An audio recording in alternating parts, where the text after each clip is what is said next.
Hey folks, everything new under the sun.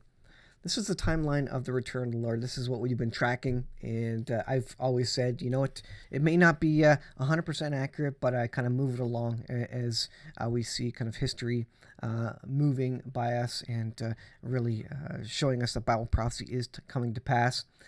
And nobody knows the return of the Lord, the date. And if you're a date setter, well, you're going to be wrong. And I've always said that. So this is the current situation. One of the big things that I think comes before the Antichrist appears is Isaiah 17, the destruction of Damascus. And is Syria in the news today? Well, did you hear that there was a massive earthquake, 7.8, on the Turkish-Syrian border? 1,900 people killed so far, as I understand the latest news as it relates to that. So Syria is big in the news. Syria is currently the proxy playground, if you will, for Israel and Iran, and the battle that is going back and forth there, as Iran supplies the militants that are going against Israel through Syria, through Damascus, through the Damascus airport specifically. Israel goes and hits cargo and convoys and such like that in Syria. So Syria and Damascus are really the center point right now of the battle between Iran and Israel.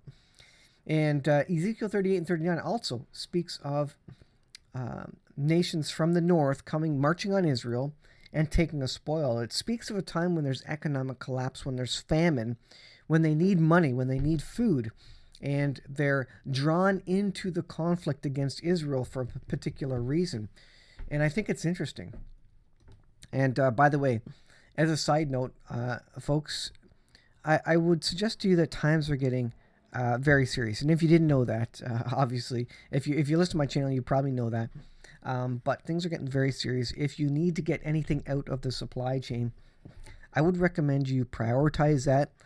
Get the things that you will need should the grid go down, should there not be very much for police support or enforcement around, and come up with ways to protect yourself when law and order break down.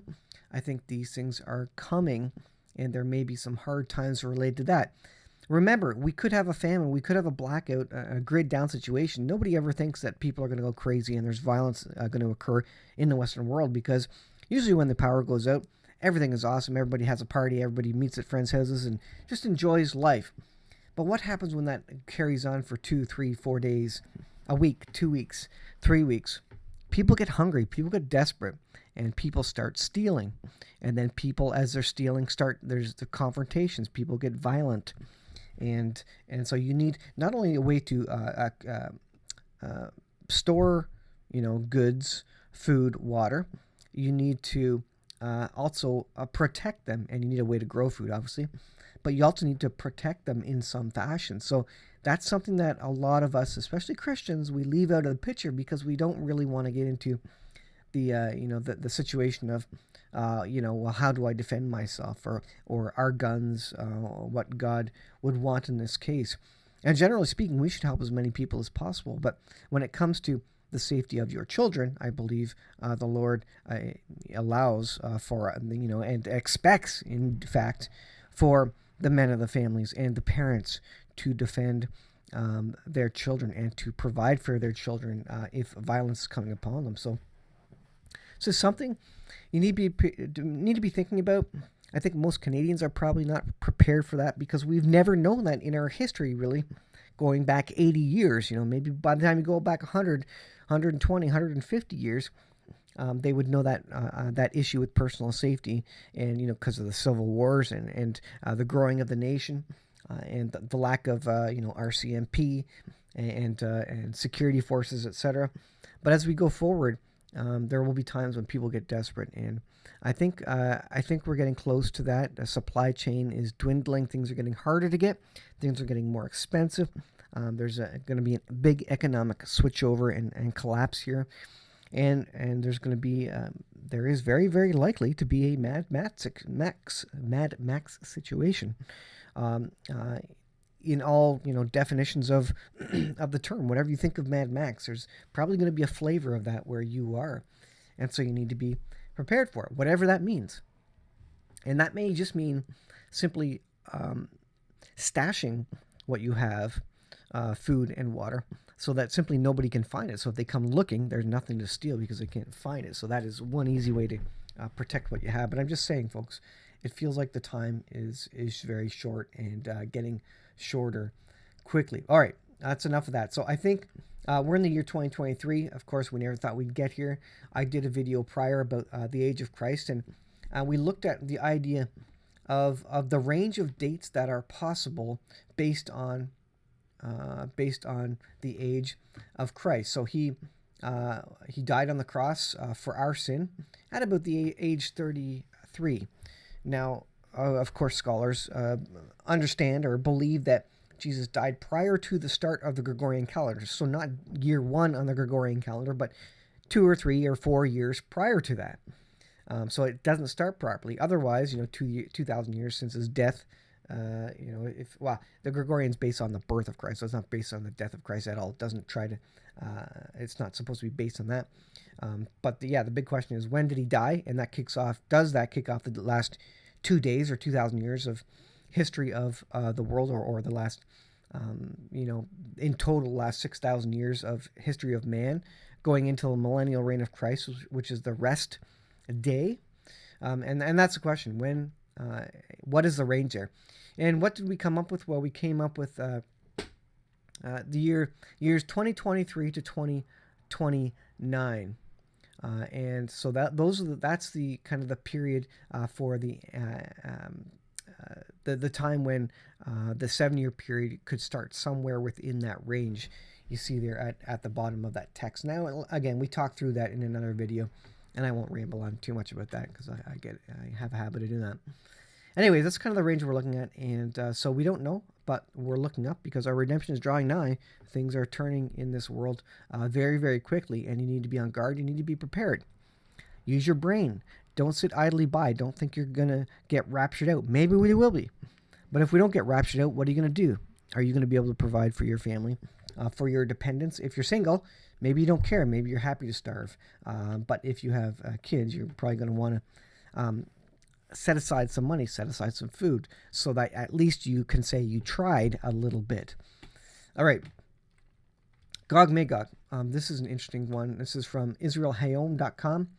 Russia warns Israel against arming Ukraine. So more and more noise is coming out about Israel supporting Ukraine, maybe sending Iron Dome. And there was a video on John Holler's broadcast just this past Sunday about a 2030 agenda, if you will, for Ukraine. The Ukrainian government put it out, I guess.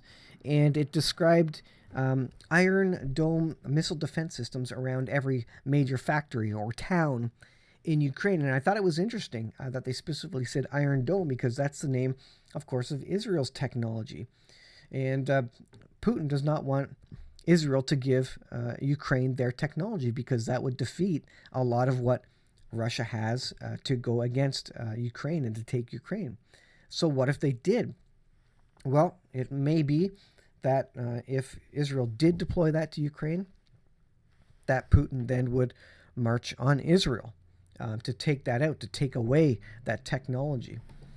Interesting that Ezekiel 38 and 39 also comes at a time when it seems to be economic collapse and a famine at the same time. This says, any attempts implemented or even unrealized but announced for the supply of additional, new or some other weapons will lead to an escalation of the crisis, says Russian Foreign Ministry spokesman Maria Zakharova. So again, the hook in the jaw, if Israel sends Iron Dome to Ukraine or other technology, is that going to be a hook in the jaw? I think there's more than that, but that's a Kickstarter. This is Ezekiel chapter 38. Now the word of the Lord came to me, saying, Son of man, set your face against Gog, of the land of Magog, the prince of Rosh, Meshach, and Tubal, and prophesy against him. Say, thus saith the Lord, Behold, I am against you, O Gog, prince of Rosh. And this is a peoples from the area of Russia, effectively, and the people of the north, is including Turkey as well.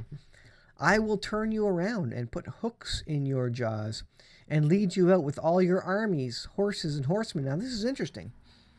If you're a biblical literalist, And I try to take the Bible as literally as possible in all cases, as much as possible, because often the literal answer is actually the correct answer. Interesting that they're coming with their army, and they're coming with their horses and horsemen. Do they turn around on Israel after we have went to nuclear war?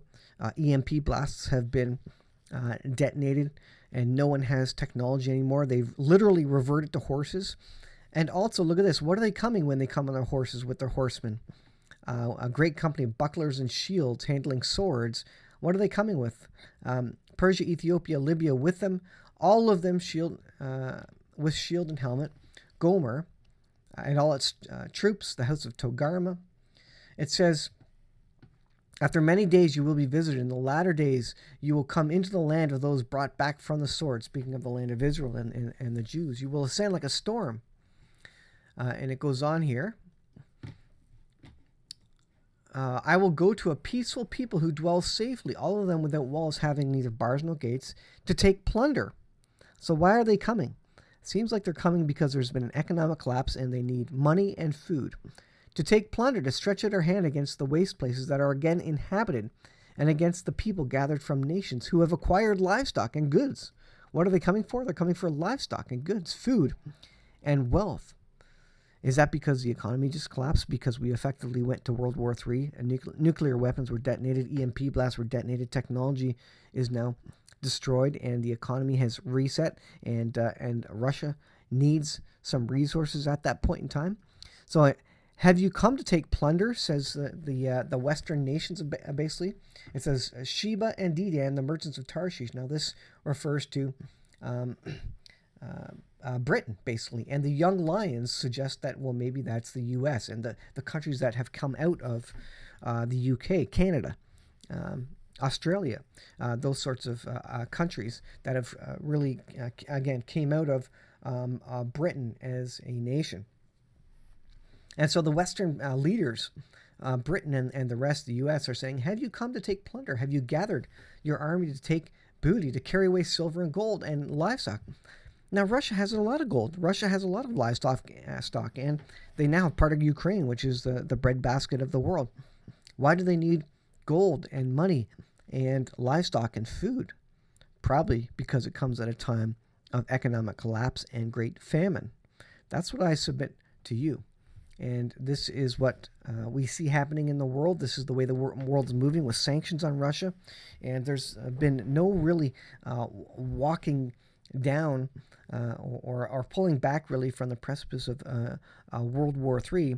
There's no one really speaking of peace. Recently, the U.S. put in a kind of a lame attempt for peace where they suggested some things that they could do to stop the fighting. But Russia's not going to go for it.